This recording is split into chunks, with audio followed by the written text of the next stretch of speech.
ஊடக நண்பர்களுக்கும் பெரியவங்களுக்கும் வணக்கம்.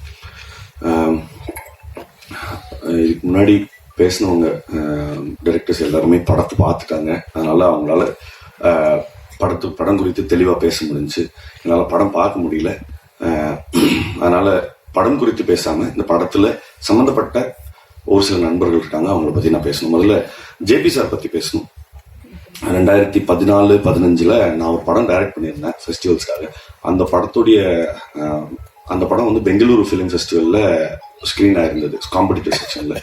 அதே சமயத்தில் அவரோட படமும் அப்போது லென்ஸ் தான் வந்தாங்க சார். லென்ஸ் வந்து அப்போ காம்படிட்டிவ் செக்ஷனில் அப்போ மைசூரில் வந்து எல்லா ஃபெஸ்டிவல்லாம் முடிஞ்ச பிறகு எல்லா ஃபில்ம் மேக்கர்ஸ்க்கும் ஒரு டின்னர் வச்சுருந்தாங்க. சாருக்கு இந்த ஃபெஸ்டிவல் சினிமா மேலே இருக்கிற மோகமும், அதே சமயம் இந்த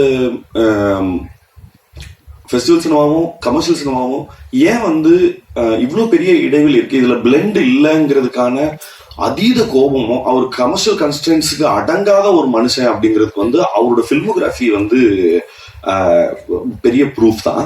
பட் நீங்க ஒரு 10 நிமிஷம் பேசுனீங்கன்னா போதும், அவரு இன்னும் நாங்க இதுக்கு முன்னாடி மீட் பண்ணுவோம் சொல்றேன், அவர் தொடர்ந்து அவர் எடுத்துட்டு இருக்கிற சப்ஜெக்ட்ஸ் வந்து இப்ப சார் சொன்ன மாதிரி தான்.